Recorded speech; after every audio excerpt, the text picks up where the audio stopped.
नमस्कार दोस्तों, मैं हूं हेमंत और करंट अफेयर की आज के इस वीडियो में बहुत बहुत स्वागत है आप सभी का। पहले प्रश्न से शुरुआत करते हैं और पहला प्रश्न है, मार्च 2025 में किस राज्य सरकार ने महिला एवं बाल सुरक्षा को मजबूत करने के लिए प्रोजेक्ट हिफाजत शुरू किया है? ऑप्शन हैं A Maharashtra, B Gujarat, C Punjab, D Kerala. और सही आंसर है option number C Punjab. Punjab सरकार ने महिलाओं और बच्चों की सुरक्षा को मजबूत करने के लिए प्रोजेक्ट हिफाजत शुरू किया है। इसमें 24x7 यानी कि 24 घंटे और सप्ताह के सातों दिन हेल्पलाइन और विभिन्न सुरक्षा उपाय शामिल हैं। अगला प्रश्न है, हाल ही में किसके द्वारा नमो अस्पताल का उद्घाटन किया गया? प्रधानमंत्री नरेंद्र मोदी जी के द्वारा, गृह मंत्री अमित शाह जी के द्वारा, स्वास्थ्य मंत्री जेपी नड्डा जी के द्वारा या फिर मनोहर लाल खट्टर जी के द्वारा? सही उत्तर है ऑप्शन नंबर ए, प्रधानमंत्री नरेंद्र मोदी जी के द्वारा। अगला प्रश्न है, हाल ही में किस बैंक ने प्रोजेक्ट हक लॉन्च किया है? ऑप्शन ए है एचडीएफसी बैंक, बी है केनरा बैंक, सी है पंजाब नेशनल बैंक और डी है बैंक ऑफ महाराष्ट्र। सही उत्तर है ऑप्शन नंबर ए, एचडीएफसी बैंक। एचडीएफसी बैंक ने रक्षा पेंशनरों और पूर्व सैनिकों के लिए वित्तीय सेवाएं और कौशल विकास के उद्देश्य से प्रोजेक्ट हक लॉन्च किया है। अगला प्रश्न है, द वेल्थ रिपोर्ट 2025 के अनुसार वैश्विक संपत्ति रैंकिंग में भारत का कौन सा स्थान है? पहला, दूसरा, तीसरा, चौथा? सही उत्तर है ऑप्शन नंबर डी, चौथा। रिपोर्ट के अनुसार भारत दुनिया की संपत्ति रैंकिंग में चौथे स्थान पर है, जो देश की आर्थिक वृद्धि को दर्शाता है। अगला प्रश्न है, हाल ही में कहाँ साहित्य अकादमी का साहित्य महोत्सव 2025 आयोजित हुआ? सूरत में, नई दिल्ली में, लखनऊ में, पुणे में? सही उत्तर है नई दिल्ली में। नई दिल्ली में आयोजित साहित्य महोत्सव में विभिन्न भाषाओं के साहित्यकारों ने भाग लिया। अगला प्रश्न है, अंतर्राष्ट्रीय महिला दिवस 2025 की थीम क्या है? ऑप्शन ए, कार्यवाही में तेजी, ऑप्शन बी, महिलाओं में निवेश करें, प्रगति में तेजी लाएं, ऑप्शन सी, स्थायी कल के लिए आज लैंगिक समानता, ऑप्शन डी, चुनौती को स्वीकार करो। सही उत्तर है कार्यवाही में तेजी यानी कि ऑप्शन नंबर ए। अंतर्राष्ट्रीय महिला दिवस 2025 की थीम कार्यवाही में तेजी रखी गई है, जो महिलाओं के अधिकारों और समानता पर जोर देती है। अगला प्रश्न है, हाल ही में किस राज्य सरकार ने केंद्र सरकार की एकीकृत पेंशन योजना और नई आबकारी नीति 2025 को मंजूरी दी है? मणिपुर ने, उत्तराखंड ने, गोवा ने, गुजरात ने? सही उत्तर है उत्तराखंड ने। उत्तराखंड सरकार ने केंद्र सरकार की नई पेंशन योजना और आबकारी नीति को लागू किया है। अगला प्रश्न है, हाल ही में किस आईआईटी संस्थान और कोल इंडिया लिमिटेड ने स्वच्छ कोयला ऊर्जा तथा नेट जीरो केंद्र स्थापित करने के लिए साझेदारी की है? ऑप्शंस हैं A, IIT Madras, IIT Hyderabad, IIT Bombay या आईआईटी गुवाहाटी? सही उत्तर है option number B, IIT Hyderabad. IIT Hyderabad और कोल इंडिया लिमिटेड ने मिलकर स्वच्छ कोयला ऊर्जा और नेट जीरो कार्बन उत्सर्जन केंद्र स्थापित करने के लिए एक साझेदारी की है। अगला प्रश्न है, हाल ही में कहां पहली बार सशस्त्र बलों की सैन्य शक्ति का जीवंत प्रदर्शन सौर वेदना उत्सव आयोजित हुआ है? चेन्नई में, राजस्थान में, सूरत में, बिहार में? सही उत्तर है बिहार में। बिहार में पहली बार सौर वेदना उत्सव का आयोजन किया गया, जिसमें भारतीय सशस्त्र बलों की सैन्य ताकत का जीवंत प्रदर्शन किया गया। अगला प्रश्न है, हाल ही में बेंगलुरु सिटी यूनिवर्सिटी का नाम बदलकर किसके नाम पर रखा गया? डॉक्टर मनमोहन सिंह जी के नाम पर, डॉक्टर एपीजे अब्दुल कलाम जी के नाम पर, लाल बहादुर शास्त्री जी के नाम पर, महात्मा गांधी जी के नाम पर? सही उत्तर है option number A, doctor Manmohan Singh ji के नाम पर। अगला प्रश्न है, हाल ही में किस मंत्रालय ने महिलाओं के वास्तविक नेतृत्व को बढ़ावा देने और सरपंच पति संस्कृति को खत्म करने के लिए एक नई मुहिम शुरू की है? ग्रामीण विकास मंत्रालय ने, सामाजिक न्याय और अधिकारिता मंत्रालय ने, रक्षा मंत्रालय ने, पंचायती राज मंत्रालय ने? सही उत्तर है ऑप्शन नंबर डी, पंचायती राज मंत्रालय ने। पंचायती राज मंत्रालय ने महिलाओं के वास्तविक नेतृत्व को बढ़ावा देने और सरपंच पति संस्कृति को खत्म करने के लिए एक विशेष अभियान शुरू किया है। हाल ही में कहा मत्स्य पालन स्टार्टअप कॉन्क्लेव 2.0 का आयोजन किया गया? नासिक में, बेंगलुरु में, हैदराबाद में, भोपाल में? सही उत्तर है ऑप्शन नंबर सी, हैदराबाद में। हैदराबाद ने मत्स्य पालन स्टार्टअप कॉन्क्लेव 2.0 आयोजित किया गया, जिसमें मत्स्य उद्योग को बढ़ावा देने के लिए एक नए स्टार्टअप्स को सहयोग प्रदान किया गया है। अगला प्रश्न है, हाल ही में किस राज्य ने भारत की पहली एपीआई हरित हाइड्रोजन और इथेनॉल सुविधा के लिए समझौता किया है?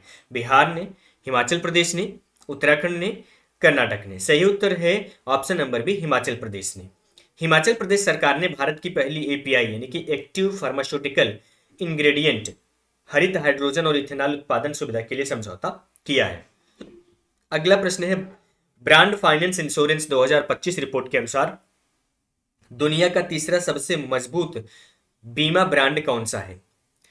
Bajaj alliance life insurance, Bharatiya Jeevan बीमा निगम जिसे एलआईसी कहते हैं, एसबीआई लाइफ इंश्योरेंस या फिर सहारा इंडिया लाइफ इंश्योरेंस। सही उत्तर है option number B, Bharatiya Jeevan बीमा निगम। ब्रांड फाइनेंस इंश्योरेंस 2025 रिपोर्ट के अनुसार भारतीय जीवन बीमा निगम एलआईसी दुनिया का तीसरा सबसे मजबूत ब्रांड घोषित किया गया है। अगला प्रश्न है, हाल ही में डैश सरकार समाचार सामग्री की निगरानी के लिए एक मीडिया निगरानी केंद्र स्थापित करेगा? दिल्ली, बिहार में, महाराष्ट्र में, ओडिशा में। सही उत्तर है महाराष्ट्र में। महाराष्ट्र सरकार ने समाचार सामग्री की निगरानी के लिए एक मीडिया निगरानी केंद्र स्थापित करने का निर्णय लिया है ताकि फर्जी खबरों और गलत सूचनाओं को नियंत्रित किया जा सके। अगला प्रश्न है, हाल ही में किस देश ने अपने रक्षा बजट में 7.2% की बढ़ोतरी की घोषणा की है? चीन ने, भारत ने, रूस ने, संयुक्त राज्य अमेरिका ने। सही उत्तर है चीन ने। अगला प्रश्न है, हाल ही में दिल्ली सरकार ने गरीब महिलाओं को 2500 रुपए आर्थिक सहायता प्रदान करने के लिए किस योजना को मंजूरी दी है? नारी शक्ति योजना को, नारी वंदना योजना को, महिला समृद्धि योजना को, महिला कल्याण योजना को। सही उत्तर है महिला समृद्धि योजना को, यानी कि ऑप्शन नंबर सी। अगला प्रश्न है, हाल ही में आयोजित सी ड्रैगन 2025 नौसैनिक अभ्यास का मुख्य उद्देश्य क्या है? समुद्री डकैती का मुकाबला करना, पनडुब्बी रोधी युद्ध क्षमताओं को मजबूत करना, मानवीय सहायता और आपदा राहत प्रदान करना या फिर समुद्री व्यापार मार्गों की सुरक्षा करना। सही उत्तर है ऑप्शन नंबर बी, पनडुब्बी रोधी युद्ध क्षमताओं को मजबूत करना। अगला प्रश्न है, भारत ने हाल ही में किस देश के साथ फ्री ट्रेड एग्रीमेंट एफटीए के जरिए आर्थिक संबंधों को मजबूत करने पर चर्चा की है? ऑप्शन ए है जर्मनी, ऑप्शन बी है जापान, सी है ब्रिटेन और डी है जर्मनी। एक्चुअली में एक रिपीट हो गया बट सही उत्तर है ऑप्शन नंबर सी, ब्रिटेन। किस मंत्रालय द्वारा इंडिया एआई मिशन के तहत कंप्यूटर पोर्टल और अलकोशा प्लेटफॉर्म लॉन्च किया गया है? वित्त मंत्रालय के जरिए, गृह मंत्रालय के जरिए, संचार मंत्रालय द्वारा या फिर इलेक्ट्रॉनिक्स और सूचना प्रौद्योगिकी मंत्रालय द्वारा? सही उत्तर है इलेक्ट्रॉनिक्स और सूचना प्रौद्योगिकी मंत्रालय द्वारा। अगला प्रश्न है, किस पूर्वोत्तर राज्य ने मुख्यतः डी वोटर या संदिग्ध मतदाता, डी वोटर का मतलब होता है डाउटफुल वोटर, का शब्द का प्रयोग किया जाता है? मणिपुर में, नागालैंड में, असम में, अरुणाचल प्रदेश में। सही उत्तर है ऑप्शन नंबर सी, असम में। अगला प्रश्न है, अंतर्राष्ट्रीय महिला दिवस के अवसर पर विधि और न्याय मंत्रालय के विधायी विभाग ने किस प्रकार का विमोचन किया है? भारतीय संविधान का इतिहास, भारतीय न्याय प्रणाली, महिला सशक्तिकरण की दिशा में कदम या फिर भारतीय संविधान सभा की महिला सदस्यों का जीवन और योगदान? ऑप्शन नंबर डी सही आंसर है, संविधान सभा की महिला सदस्यों का जीवन और योगदान। अगला प्रश्न है, भारतीय सेना प्रमुख जनरल अनिल चौहान ने हाल ही में किस देश की सफल यात्रा संपन्न की है? रूस की, ऑस्ट्रेलिया की, फ्रांस की, अमेरिका की? सही उत्तर है ऑप्शन नंबर बी, ऑस्ट्रेलिया की। अगला प्रश्न है, भारतीय नौसेना की कैपस्टोन युद्ध क्षेत्र स्तरीय परिचालन अभ्यास ट्रोपिक्स वर्ष 2025 का आयोजन अवधि क्या है? जनवरी से मार्च 2025 तक, फरवरी से अप्रैल 2025 तक, मार्च से मई 2025 तक, अप्रैल से जून 2025 तक? सही उत्तर है ऑप्शन नंबर ए, जनवरी से मार्च 2025 तक। अगला प्रश्न है, हाल ही में वनतारा का उद्घाटन प्रधानमंत्री नरेंद्र मोदी द्वारा किया गया, यह किससे से संबंधित है?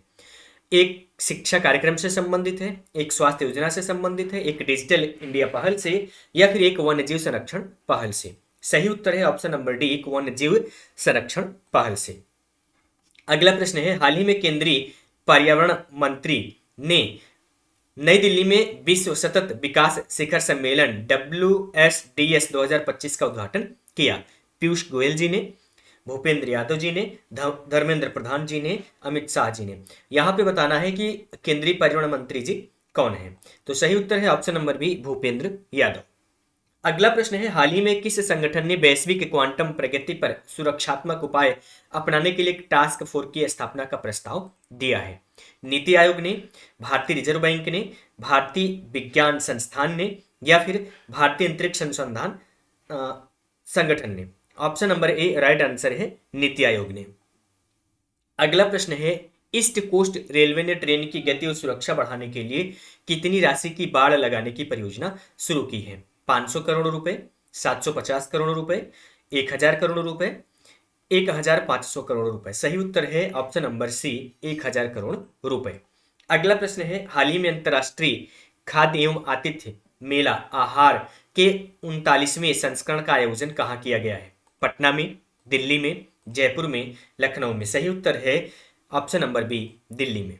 अगला प्रश्न है, हाल ही में भारत ने 6ठी एशियाई महिला कबड्डी चैंपियनशिप का खिताब जीत लिया। फाइनल मैच में भारत ने किस देश को हराया? पाकिस्तान को, बांग्लादेश को, ईरान को, श्रीलंका को? सही उत्तर है ऑप्शन नंबर सी, ईरान को। अगला प्रश्न है, निम्नलिखित में से कौन सा एक भारत का राष्ट्रीय पंचांग है? विक्रम संवत, शक संवत, हिजरी संवत, ग्रेगोरियन कैलेंडर? सही उत्तर है ऑप्शन नंबर बी, शक संवत। संविधान में संघीय व्यवस्था फेडरल सिस्टम की विशेषता भारत ने किस देश से ली है? अमेरिका से, ब्रिटेन से, ऑस्ट्रेलिया से, कनाडा से? सही उत्तर है कनाडा से। अगला प्रश्न है, नीली क्रांति ब्लू रिवॉल्यूशन किससे संबंधित है? बैगन उत्पादन से, मछली उत्पादन से, तेल उत्पादन से, बागवानी से? सही उत्तर है मछली उत्पादन से। अगला प्रश्न है, प्रथम स्वतंत्रता संग्राम 1857 के समय भारत का गवर्नर जनरल कौन था? Lord Dalhousie, Lord Canning, Lord William Bentinck, या फिर लॉर्ड वेलेजली? सही उत्तर है लॉर्ड कैनिंग। अगला प्रश्न है, निम्नलिखित में से कौन सा ग्रह लाल ग्रह या रेड प्लैनेट के नाम से जाना जाता है? शुक्र, बृहस्पति, मंगल, शनि? सही उत्तर है ऑप्शन नंबर सी, मंगल।